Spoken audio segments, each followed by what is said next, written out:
Thank you very much. Mr. Speaker, Mr. Vice President, members of Congress, the First Lady of the United States.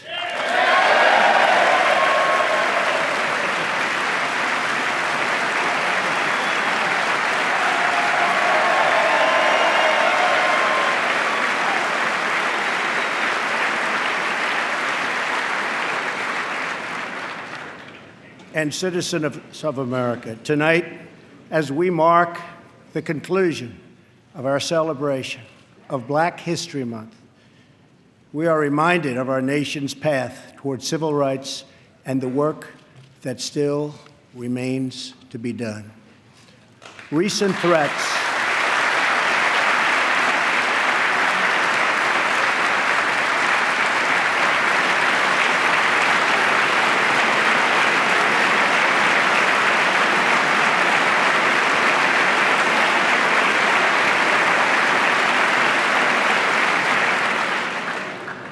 Recent threats targeting Jewish community centers and vandalism of Jewish cemeteries, as well as last week's shooting in Kansas City, remind us that while we may be a nation divided on policies, we are a country that stands united in condemning hate and evil in all of its very ugly forms.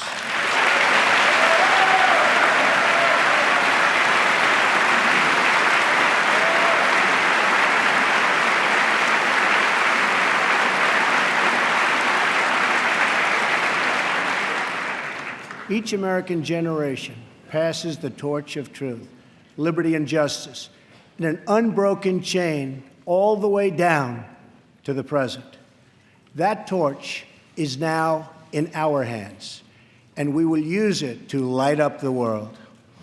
I am here tonight to deliver a message of unity and strength, and it is a message deeply delivered from my heart. A new chapter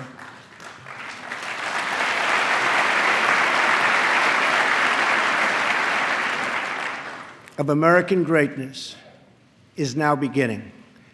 A new national pride is sweeping across our nation, and a new surge of optimism is placing impossible dreams firmly within our grasp. What we are witnessing today is the renewal of the American spirit. Our allies will find that America is once again ready to lead.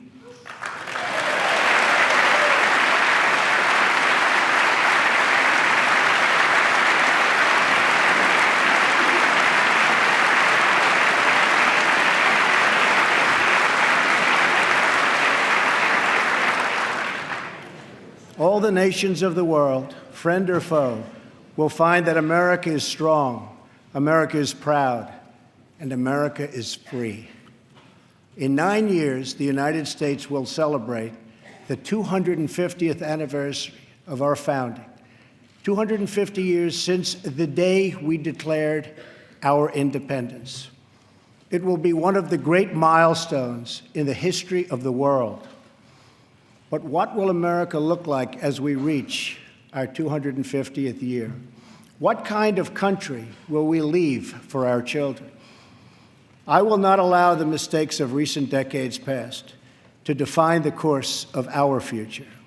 For too long, we've watched our middle class shrink as we've exported our jobs and wealth to foreign countries.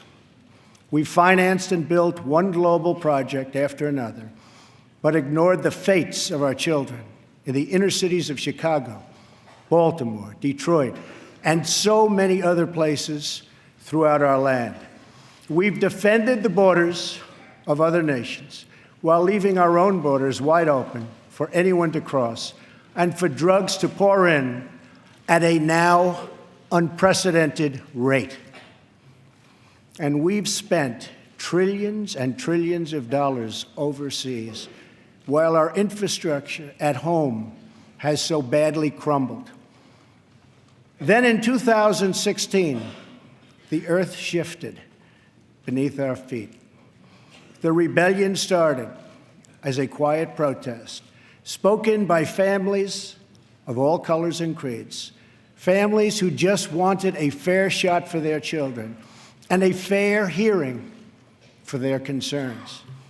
But then the quiet voices became a loud chorus as thousands of citizens now spoke out together from cities small and large all across our country.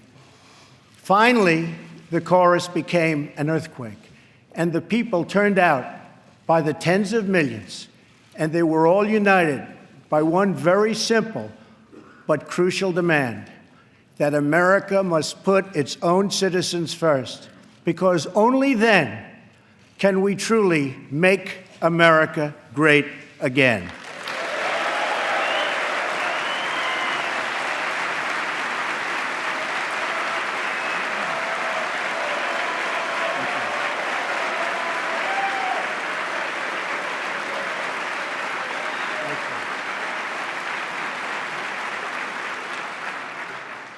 Dying industries will come roaring back to life. Heroic veterans will get the care they so desperately need. Our military will be given the resources its brave warriors so richly deserve. Crumbling infrastructure will be replaced with new roads, bridges, tunnels, airports, and railways gleaming across our very, very beautiful land. Our terrible drug epidemic will slow down and ultimately stop. And our neglected inner cities will see a rebirth of hope, safety, and opportunity. Above all else, we will keep our promises to the American people.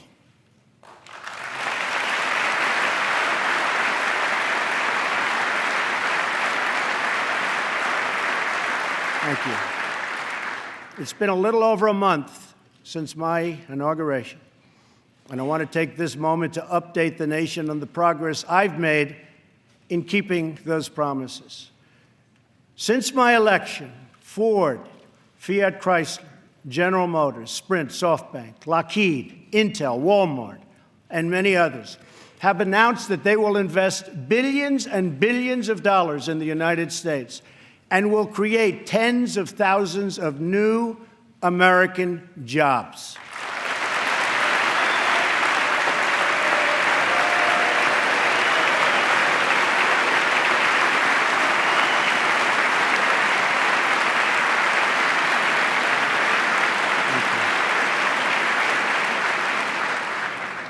The stock market has gained almost $3 trillion in value since the election on November 8th, a record. We've saved taxpayers hundreds of millions of dollars by bringing down the price of fantastic, and it is a fantastic, new F-35 jet fighter, and we'll be saving billions more on contracts all across our government. We have placed a hiring freeze on non-military and non-essential federal workers. We have begun to drain the swamp of government corruption by imposing a 5-year ban on lobbying by executive branch officials and a lifetime ban. Thank you.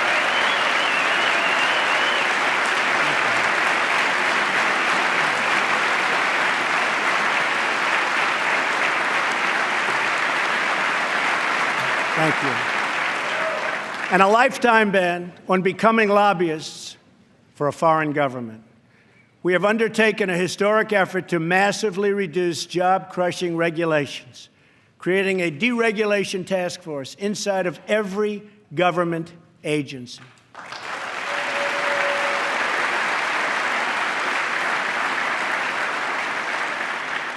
And we're imposing a new rule which mandates that for every one new regulation, 2 old regulations must be eliminated.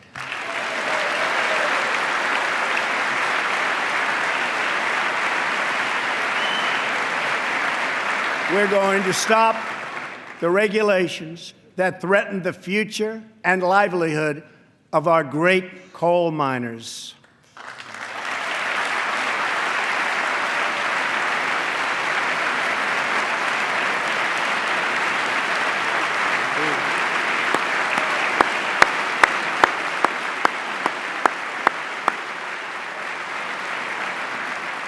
We have cleared the way for the construction of the Keystone and Dakota Access pipelines.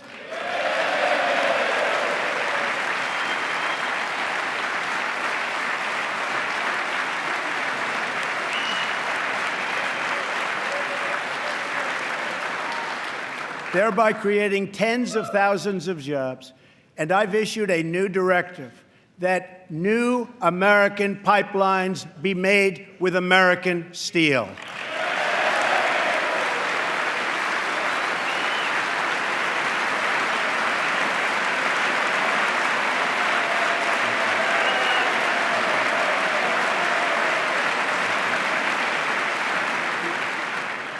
We have withdrawn the United States from the job-killing Trans-Pacific Partnership.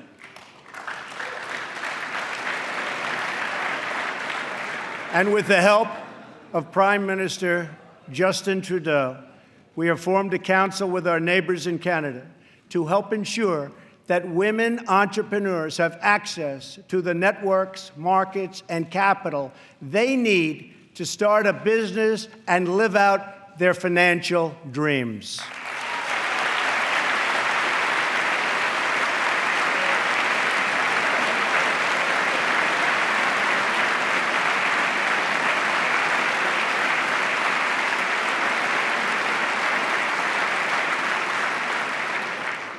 To protect our citizens, I have directed the Department of Justice to form a task force on reducing violent crime. I have further ordered the Departments of Homeland Security and Justice, along with the Department of State and the Director of National Intelligence, to coordinate an aggressive strategy to dismantle the criminal cartels that have spread all across our nation.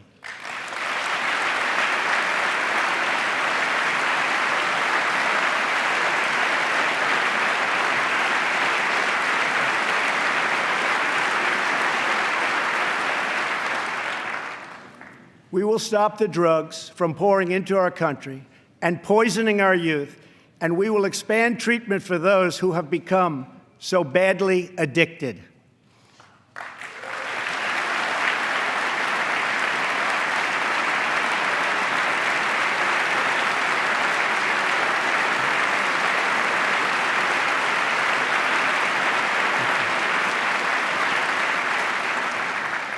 At the same time, my administration has answered the pleas of the American people for immigration enforcement and border security.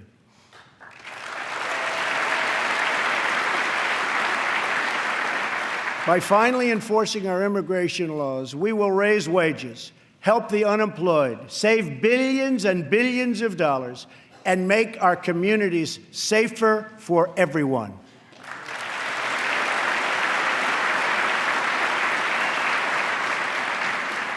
We want all Americans to succeed, but that can't happen in an environment of lawless chaos.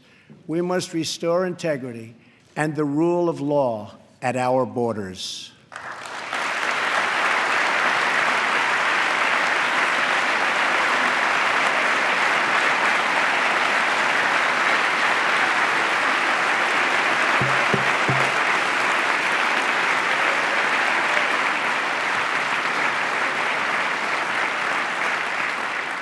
For that reason, we will soon begin the construction of a great, great wall along our southern border.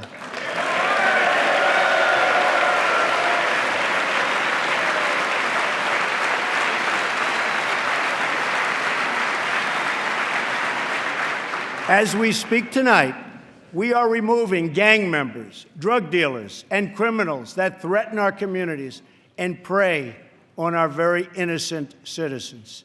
Bad ones are going out as I speak, and as I've promised throughout the campaign. To any in Congress who do not believe we should enforce our laws, I would ask you this one question.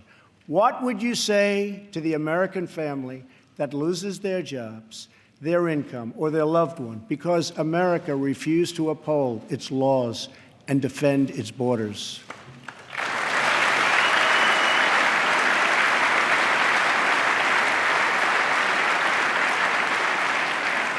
Our obligation is to serve, protect and defend the citizens of the United States. We are also taking strong measures to protect our nation from radical Islamic terrorism.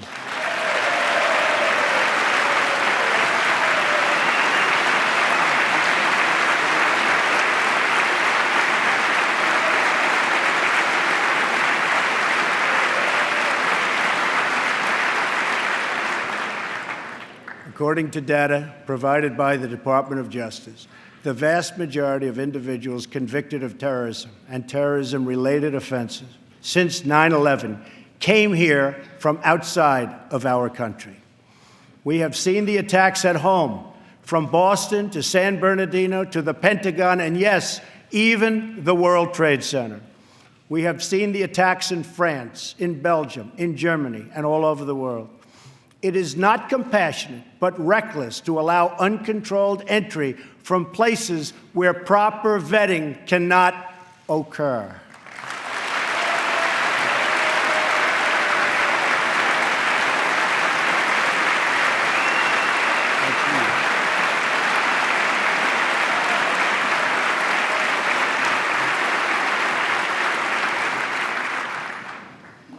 Those given the high honor of admission to the United States should support this country and love its people and its values.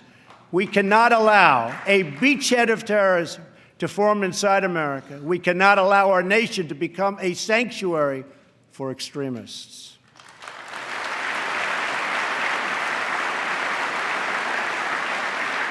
That is why my administration has been working on improved vetting procedures, and we will shortly take new steps to keep our nation safe and to keep those out who will do us harm.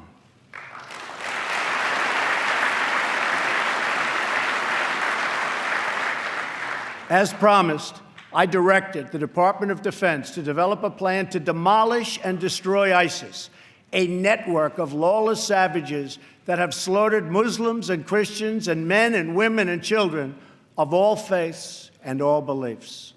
We will work with our allies, including our friends and allies in the Muslim world, to extinguish this vile enemy from our planet.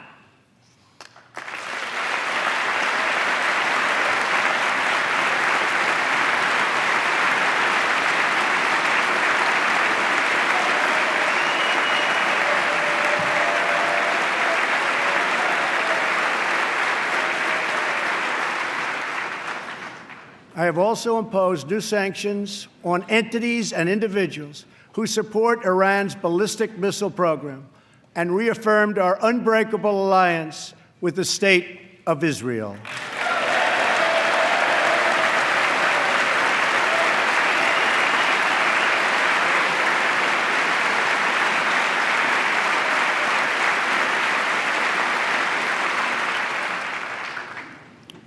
Finally, I have kept my promise to appoint a justice to the United States Supreme Court from my list of 20 judges who will defend our Constitution.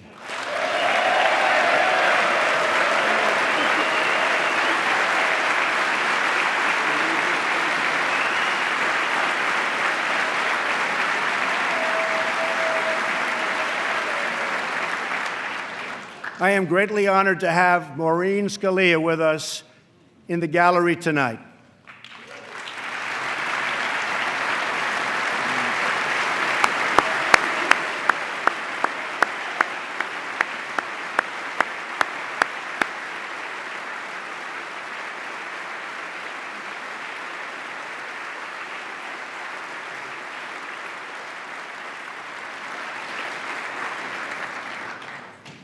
Thank you, Maureen. Her late great husband, Antonin Scalia, will forever be a symbol of American justice. To fill his seat, we have chosen Judge Neil Gorsuch, a man of incredible skill and deep devotion to the law. He was confirmed unanimously by the Court of Appeals, and I am asking the Senate to swiftly approve his nomination.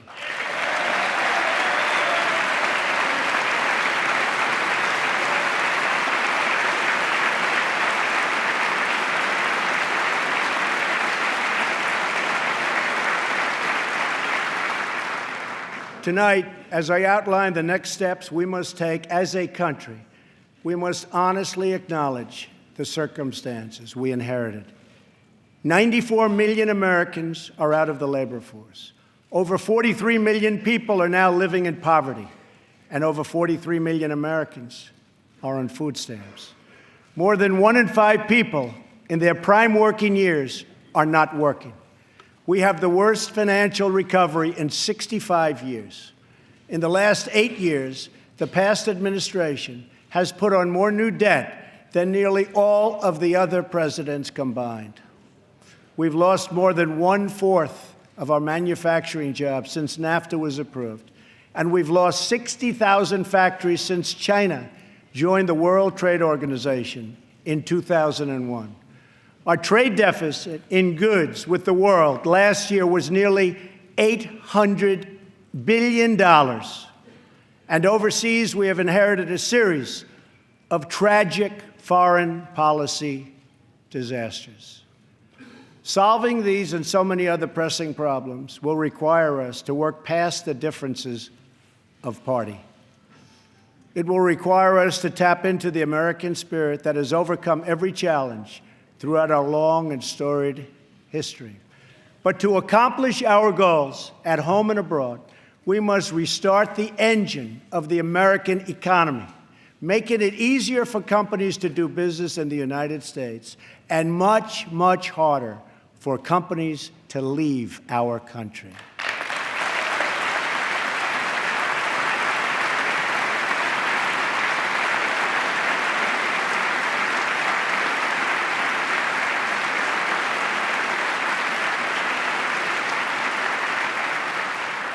Right now, American companies are taxed at one of the highest rates anywhere in the world. My economic team is developing historic tax reform that will reduce the tax rate on our companies so they can compete and thrive anywhere and with anyone.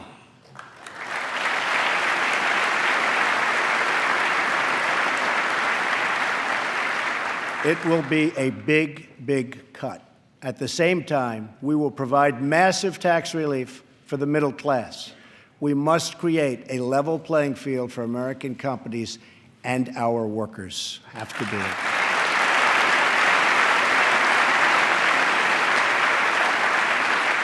Currently, when we ship products out of America, many other countries make us pay very high tariffs and taxes. But when foreign companies ship their products into America, we charge them nothing or almost nothing. I just met with officials and workers from a great American company, Harley-Davidson. In fact, they proudly displayed 5 of their magnificent motorcycles made in the USA on the front lawn of the White House.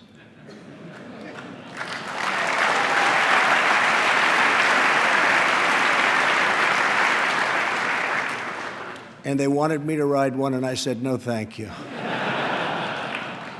At our meeting, I asked them, how are you doing? How is business? They said that it's good. I asked them further, how are you doing with other countries, mainly international sales?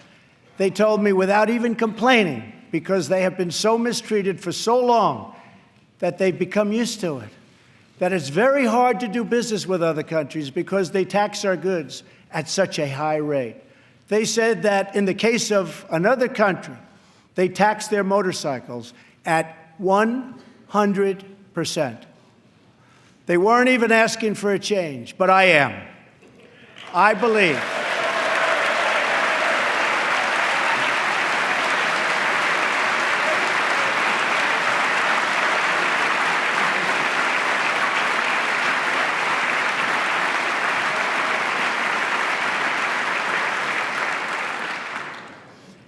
believe strongly in free trade, but it also has to be fair trade. It's been a long time since we had fair trade. The first Republican president, Abraham Lincoln, warned that the abandonment of the protective policy by the American government will produce want and ruin among our people. Lincoln was right, and it's time we heeded his advice and his words.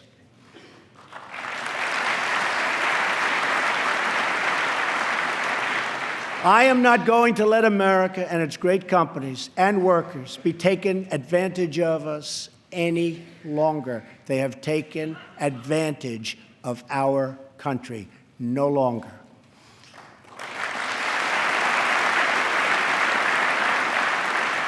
I'm going to bring back millions of jobs. Protecting our workers also means reforming our system of legal immigration.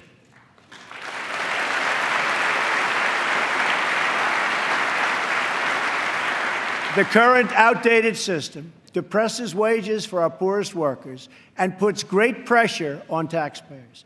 Nations around the world, like Canada, Australia, and many others, have a merit-based immigration system.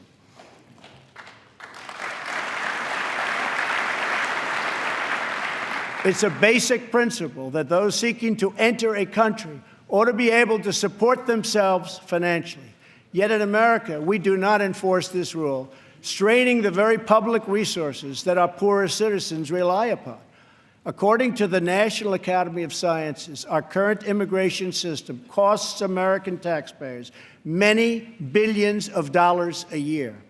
Switching away from this current system of lower-skilled immigration and instead adopting a merit-based system, we will have so many more benefits. It will save countless dollars, raise workers' wages, and help struggling families, including immigrant families, enter the middle class. And they will do it quickly, and they will be very, very happy indeed.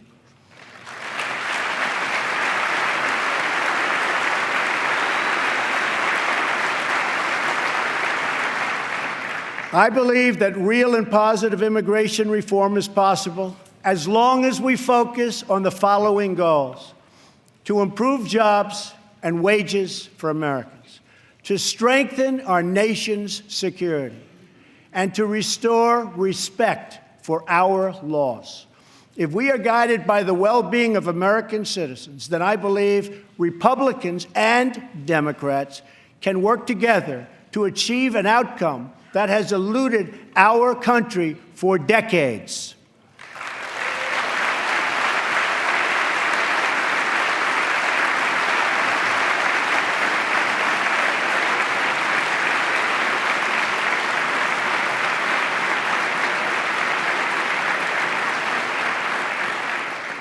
Another Republican president, Dwight D. Eisenhower, initiated the last truly great national infrastructure program, the building of the interstate highway system. The time has come for a new program of national rebuilding.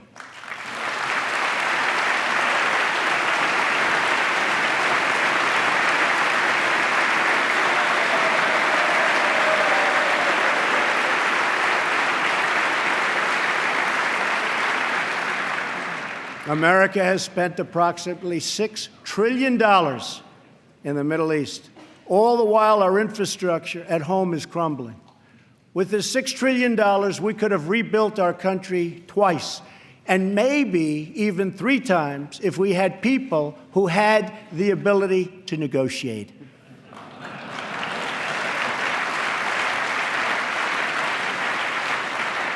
To launch our national rebuilding, I will be asking Congress to approve legislation that produces a $1 trillion investment in infrastructure of the United States, financed through both public and private capital, creating millions of new jobs.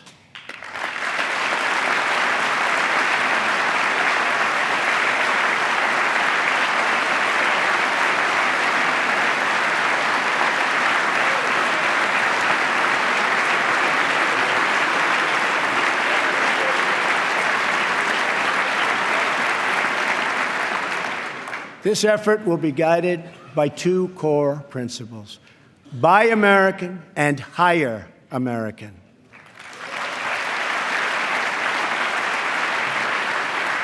Tonight, I am also calling on this Congress to repeal and replace ObamaCare.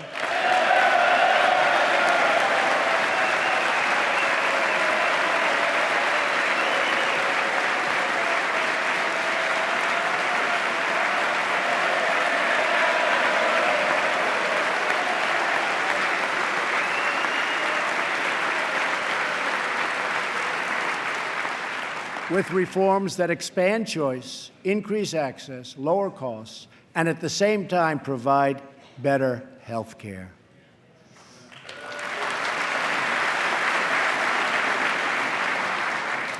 Mandating every American to buy government-approved health insurance was never the right solution for our country.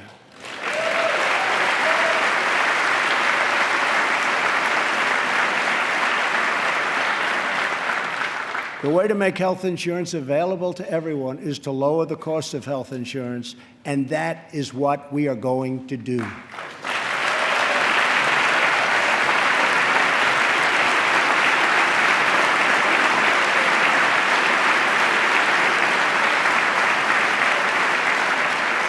ObamaCare premiums nationwide have increased by double and triple digits. As an example, Arizona went up 116% last year alone. Governor Matt Bevin of Kentucky just said ObamaCare is failing in his state, the state of Kentucky, and it's unsustainable and collapsing. 1/3 of the counties have only one insurer, and they're losing them fast. They are losing them so fast. They're leaving. And many Americans have no choice at all. There's no choice left. Remember, when you were told that you could keep your doctor and keep your plan, we now know that all of those promises have been totally broken. Obamacare is collapsing, and we must act decisively to protect all Americans.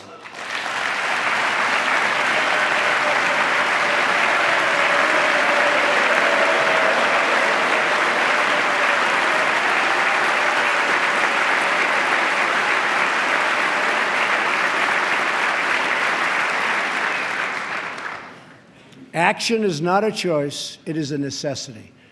So I am calling on all Democrats and Republicans in Congress to work with us to save Americans from this imploding Obamacare disaster.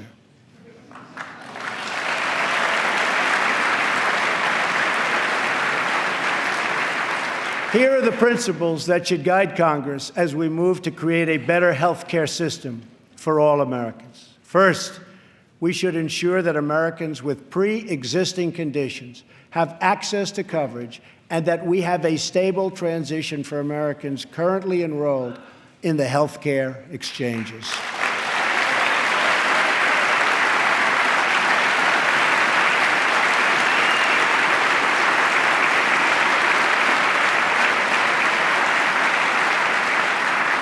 Secondly, we should help Americans purchase their own coverage through the use of tax credits and expanded health savings accounts. But it must be the plan they want, not the plan forced on them by our government.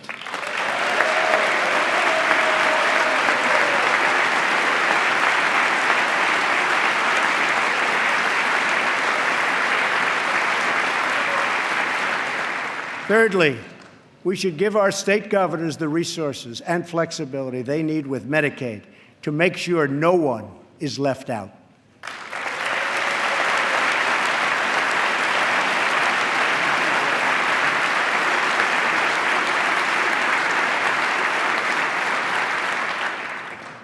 Fourth, we should implement legal reforms that protect patients and doctors from unnecessary costs that drive up the price of insurance and work to bring down the artificially high price of drugs and bring them down immediately.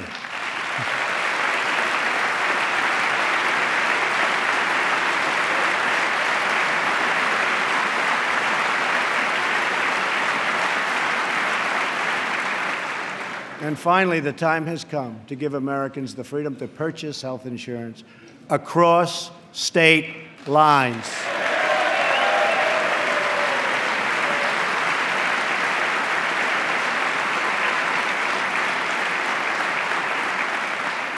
Which will create a truly competitive national marketplace that will bring costs way down and provide far better care. So important. Everything that is broken in our country can be fixed. Every problem can be solved. And every hurting family can find healing and hope. Our citizens deserve this, and so much more. So why not join forces and finally get the job done and get it done right?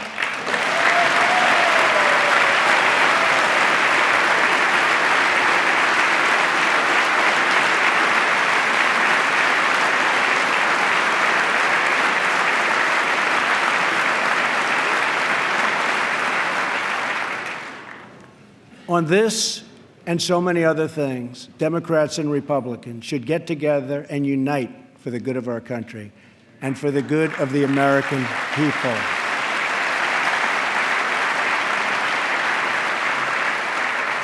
My administration wants to work with members of both parties to make child care accessible and affordable, to help ensure new parents that they have paid family leave,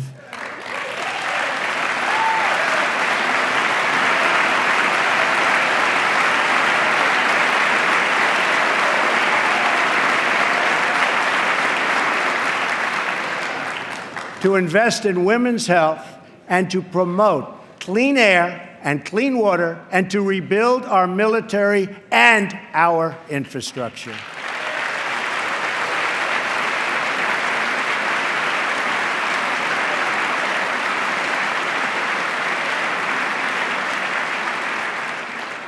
True love for our people requires us to find common ground, to advance the common good, and to cooperate on behalf of every American child who deserves a much brighter future.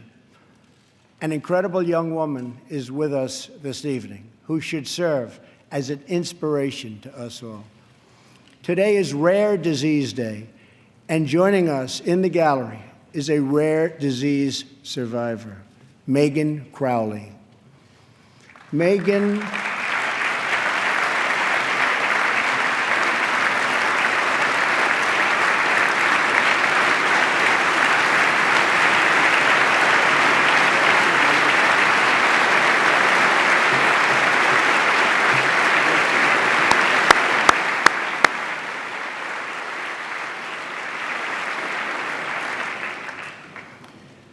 Megan was diagnosed with Pompe disease, a rare and serious illness, when she was 15 months old. She was not expected to live past 5.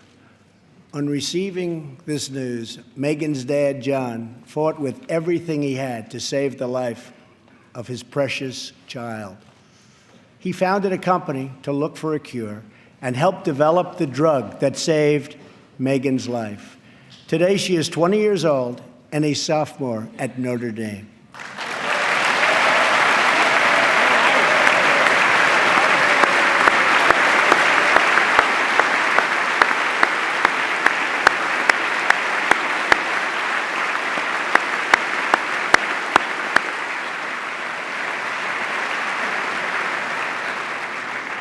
Megan's story is about the unbounded power of a father's love for a daughter. But our slow and burdensome approval process at the Food and Drug Administration keeps too many advances, like the one that saved Megan's life, from reaching those in need. If we slash the restraints, not just at the FDA, but across our government, then we will be blessed with far more miracles just like Megan.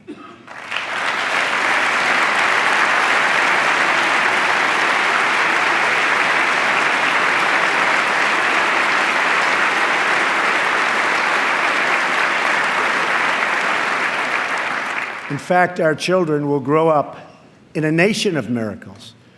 But to achieve this future, we must enrich the mind and the souls of every American child. Education is the civil rights issue of our time.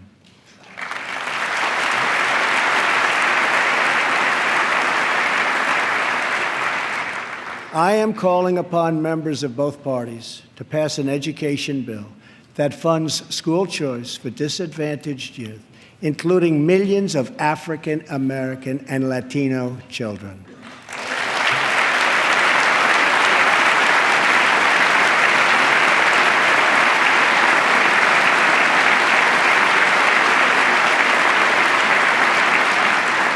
These families should be free to choose the public, private, charter, magnet, religious, or homeschool that is right for them.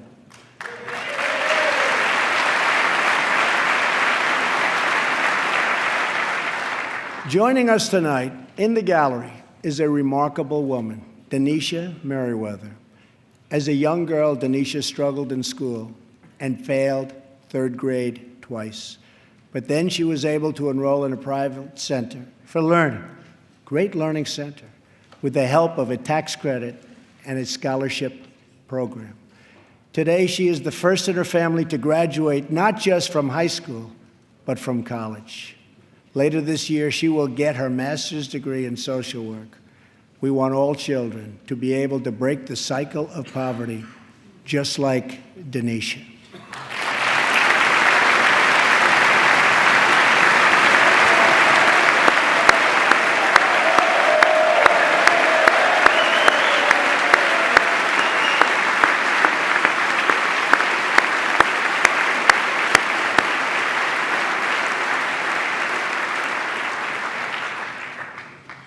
But to break the cycle of poverty, we must also break the cycle of violence. The murder rate in 2015 experienced its largest single-year increase in nearly half a century. In Chicago, more than 4,000 people were shot last year alone, and the murder rate so far this year has been even higher. This is not acceptable in our society.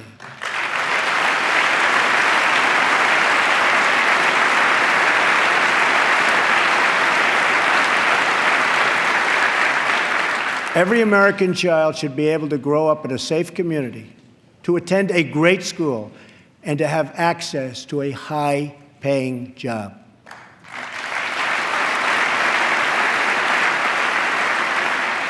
But to create this future, we must work with, not against, the men and women of law enforcement.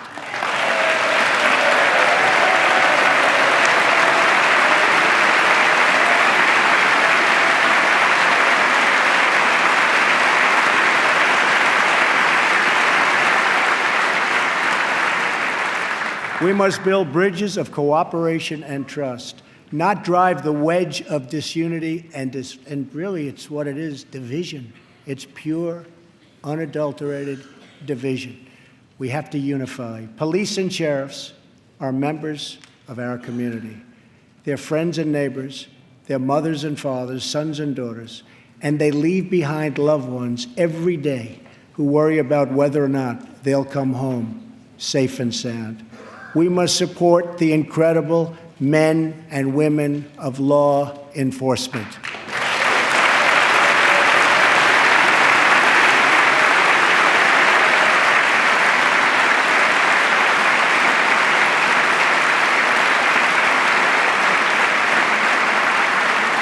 And we must support the victims of crime. I have ordered the Department of Homeland Security to create an office to serve American victims. The office is called VOICE, Victims of Immigration Crime Engagement. We are providing a voice to those who have been ignored by our media and silenced by special interests. Joining us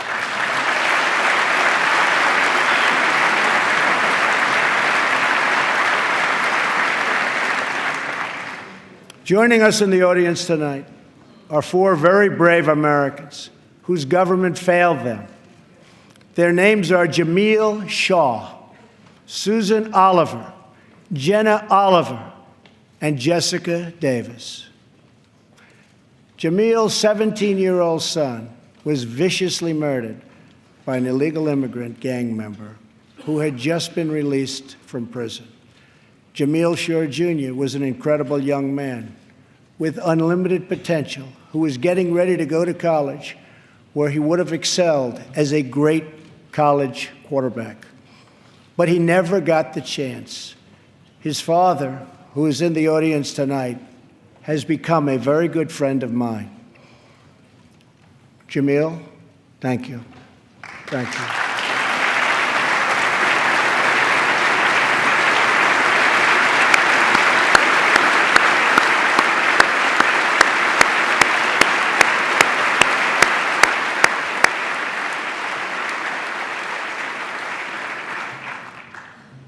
Also with us are Susan Oliver and Jessica Davis. Their husbands, Deputy Sheriff Danny Oliver and Detective Michael Davis, were slain in the line of duty in California. They were pillars of their community. These brave men were viciously gunned down by an illegal immigrant with a criminal record and 2 prior deportations, should have never been in our country. Sitting with Susan is her daughter, Jenna. Jenna, I want you to know that your father was a hero and that tonight you have the love of an entire country supporting you and praying for you.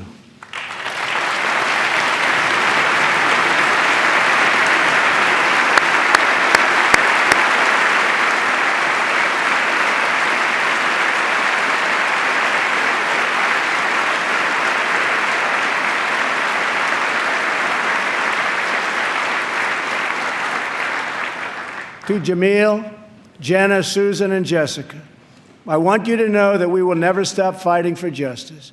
Your loved ones will never, ever be forgotten. We will always honor their memory.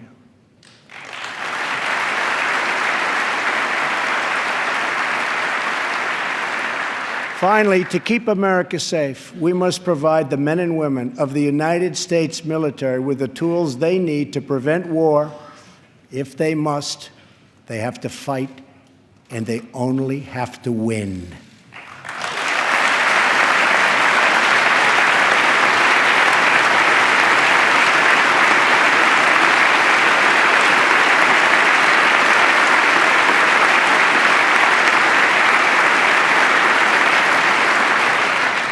I am sending Congress a budget that rebuilds the military, eliminates the defense sequester,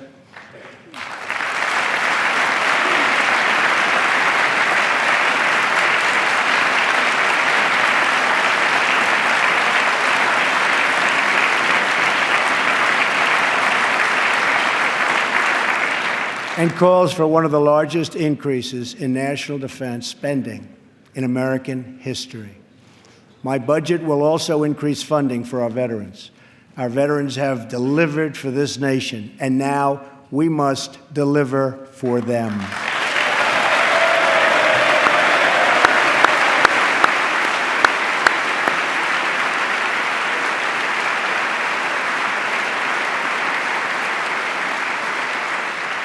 The challenges we face as a nation are great, but our people are even greater, and none are greater or braver than those who fight for America in uniform.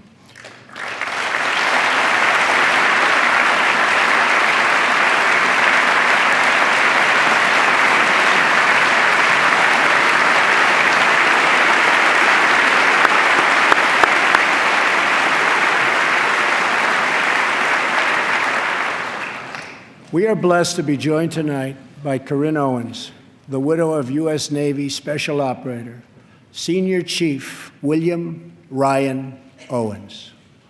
Ryan died as he lived, a warrior and a hero, battling against terrorism and securing our nation.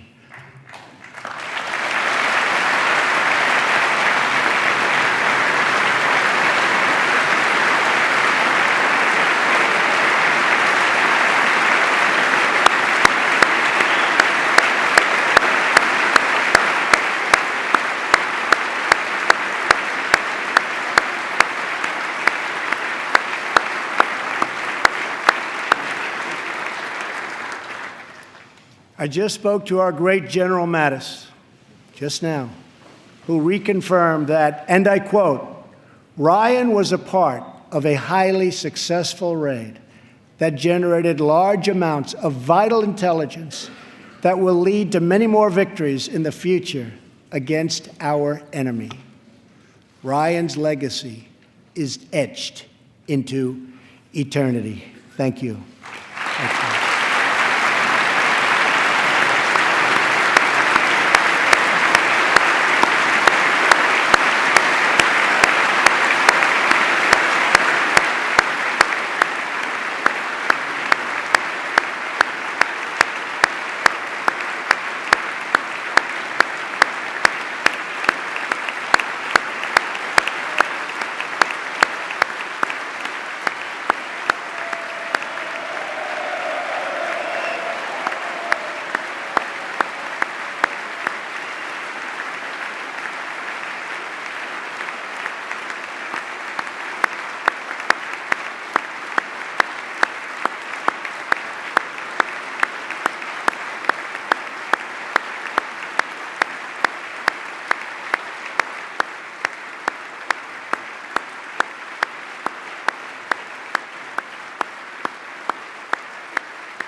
And Ryan is looking down right now. You know that. And he's very happy because I think he just broke a record.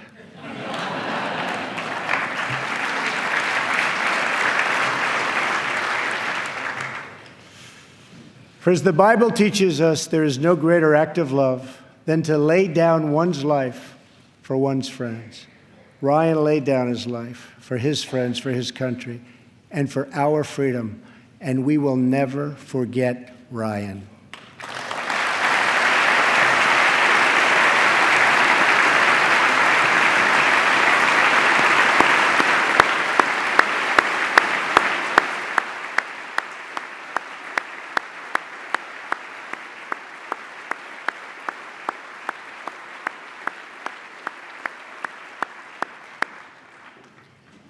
To those allies who wonder what kind of a friend America will be, look no further than the heroes who wear our uniform. Our foreign policy calls for a direct, robust, and meaningful engagement with the world. It is American leadership based on vital security interests that we share with our allies all across the globe. We strongly support NATO, an alliance forged through the bonds of 2 world wars that dethroned fascism and a Cold War and defeated communism.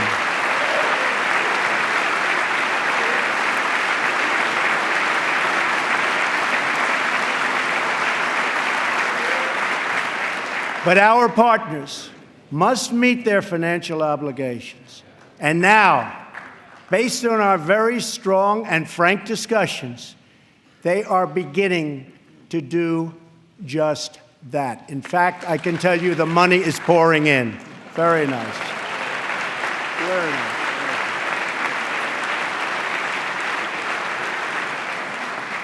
We expect our partners, whether in NATO, the Middle East, or in the Pacific, to take a direct and meaningful role in both strategic and military operations and pay their fair share of the cost, have to do that. We will respect historic institutions, but we will respect the foreign rights of all nations, and they have to respect our rights as a nation also.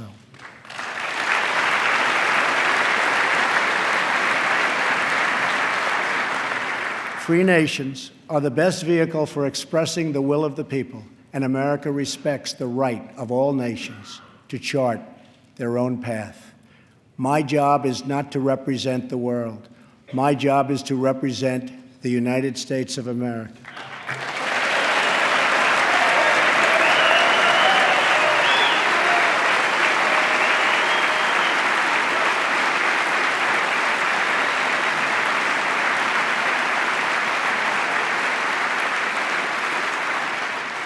But we know that America is better off when there is less conflict, not more. We must learn from the mistakes of the past.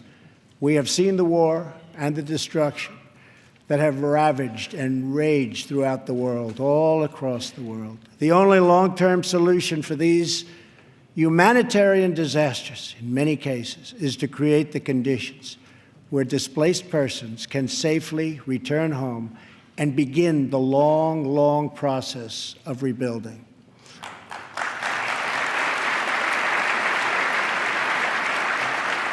America is willing to find new friends and to forge new partnerships where shared interests align. We want harmony and stability, not war and conflict. We want peace wherever peace can be found. America is friends today with former enemies. Some of our closest allies decades ago fought on the opposite side of these terrible, terrible wars. This history should give us all faith in the possibilities for a better world. Hopefully, the 250th year for America will see a world that is more peaceful, more just, and more free. On our 100th anniversary in 1876, citizens from across our nation came to Philadelphia to celebrate America's centennial. At that celebration, the country's builders and artists and inventors showed off their wonderful creations. Alexander Graham Bell displayed his telephone for the first time. Remington unveiled the first typewriter. An early attempt was made at electric light. Thomas Edison showed an automatic telegraph and an electric pen. Imagine the wonders our country could know in America's 250th year.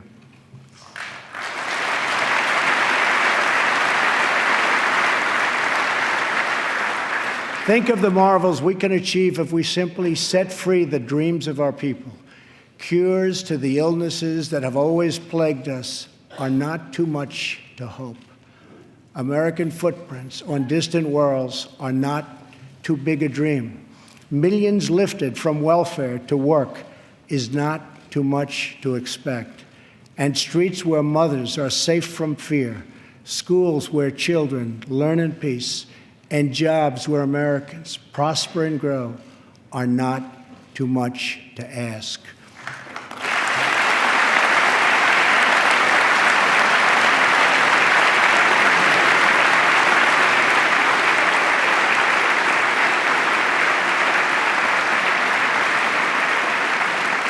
When we have all of this, we will have made America greater than ever before. For all Americans, this is our vision. This is our mission. But we can only get there together. We are one people with one destiny. We all bleed the same blood. We all salute the same great American flag. And we all are made by the same God.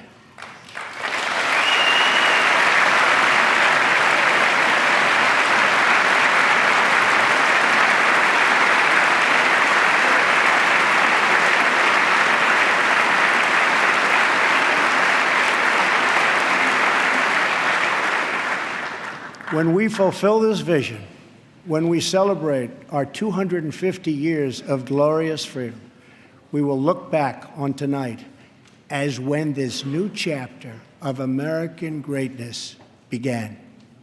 The time for small thinking is over. The time for trivial fights is behind us. We just need the courage to share the dreams that fill our hearts, the bravery to express the hopes that stir our souls, and the confidence to turn those hopes and those dreams into action. From now on, America will be empowered by our aspirations, not burdened by our fears, inspired by the future, not bound by failures of the past, and guided by a vision, not blinded by our doubts. I am asking all citizens to embrace this renewal of the American spirit. I am asking all members of Congress to join me in dreaming big and bold and daring things for our country. I am asking everyone watching tonight to seize this moment, believe in yourselves, believe in your future, and believe once more in America. Thank you, God bless you, and God bless the United States.